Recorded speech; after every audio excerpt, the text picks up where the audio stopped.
जय माँ काली, जय माता दी। कैसे हैं आप सभी लोग? आशा करती हूँ बहुत अच्छे होंगे। तो आज की जो जानकारी है वो एक सिस्टर के लिए है। किसी सिस्टर ने मेरे से कमेंट किया था कि दी बहुत परेशान हूँ मैं, मेरे फैमिली में ये प्रॉब्लम है उनके हस्बैंड को लेके। तो मैंने बेटा आपकी कमेंट पढ़े थे और तो उसके ऊपर मैं वीडियो रिकॉर्ड कर देती हूँ, लास्ट तक बने रहिएगा। तो जहाँ तक मुझे लगता है, जो मैंने आपकी बातें सुनी थी माँ की आज्ञा से, जैसा मुझे संकेत मिला था कि आपके जो हस्बैंड हैं वो पहले से ही आपकी मैरिज से ही कनेक्ट हैं किसी से। और आप के जीवन में यदि ये सब हो रहा है तो आप ज़्यादा टेंशन मत लीजिए। दुख भी हर किसी के जीवन में नहीं आता, आप बुरा मत मानिए, मेरा कहने का उद्देश्य समझिए। जो दुख भी आता है आज कलयुग के टाइम पर, वो भी बहुत, मैं मानती हूँ, भाग्यशाली लोग होते हैं उनके जीवन में दुख होता है। क्योंकि जिनके जीवन में दुख होता है उनके जीवन में माँ होती है, ईश्वर होता है, दुनिया वाले लोग नहीं होते। और दुनिया वाले कभी आपके आंसू समझ भी नहीं सकते, क्योंकि हम उनके काबिल बन ही नहीं सकते हैं और वो हमारे काबिल है नहीं। इसलिए आप ये शुक्र करो कि आप बहुत महान हो, या आप माँ के बच्चे हो और माँ ने आपको स्वीकार करा है।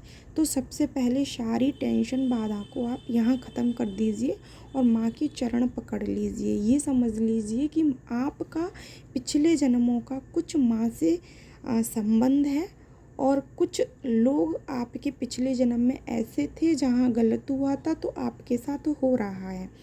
और एक बात ये भी है, जब हम माँ की शरण में होते हैं या माँ जिन बच्चों को अपनाती है, देखो हम काली माँ की पूजा नहीं करते हैं।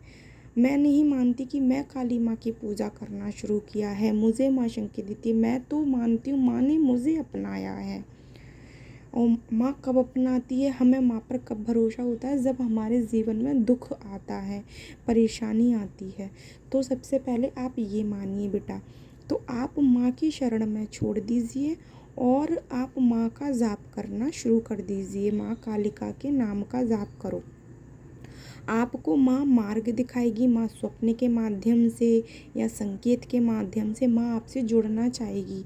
अब वो जब जुड़ेगी, जब आप सारी टेंशन माँ को दे देंगे। अब माँ से बोलो, माँ मेरे जीवन में जो भी हो रहा है अच्छा बुरा आप देखिए, आपने मुझे ये फैमिली दी है, आपने मुझे ये परिवार दिया है, मेरे घर में सुख शांति सुकून लाओ।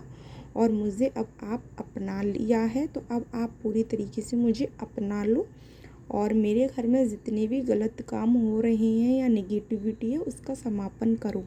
और ये आपको कब कहना है? 1 माह को सरसों के तेल का दीपक सुबह और शाम को जलाओ। मैं ज़्यादा विधि विधान नहीं बताती और मैं जानती भी नहीं हूँ, मैं इतना ही जानती हूँ। और माँ, मैं क्या बोलूँ, माँ से क्या कनेक्शन है, बस माँ भाव की भूखी होती है। आप माँ से भाव से जुड़ जाइए और फिर देखिए आप मुझसे खुद बोलोगे आके कमेंट में। आप मुझे कमेंट ज़रूर कीजिएगा, आपको बहुत रिलीफ मिलेगा। पूरे विश्वास के साथ अपने घर में जोत जलाना शुरू कर दीजिए, एक सुबह और एक शाम। आपकी जो भी प्रॉब्लम है आप उनका नाम लीजिए, यदि आपको हस्बैंड की है, बच्चे की है। हाँ, बट एक बात याद रखना, एक प्रॉब्लम के लिए एक ही दीपक जलाना है। एक दीपक में आपको सारी प्रॉब्लम नहीं बोलना है माँ से।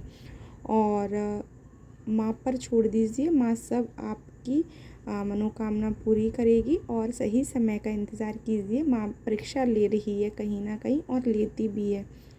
और बहुत भाग्यवान होते हैं वो बच्चे जो माँ के शरण में होते हैं, माँ की बातें सुनते हैं, माँ के भजन सुनते हैं, कहीं ना कहीं वो माँ से जुड़े होते हैं। तो जय माँ काली, जय माता दी। कोई डाउट हो तो आप मुझे कमेंट करना, मैं आपको फिर से रिप्लाई कर दूँगी। जय माता दी। और एक बात और याद आ गई मुझे, आप एक कार्य और करना, आप एवरी सैटरडे को एक छोटा सा हवन या आज्ञारी कर दिया करो। एवरी सैटरडे नहीं कर पा रहे हो तो मंथली में 2 बार तो ज़रूर कर दिया करो। संकल्प लेके करना आप जो भी मनोकामना है, तो ठीक रहेगा उससे आपके घर में। ओके, तो राधे राधे।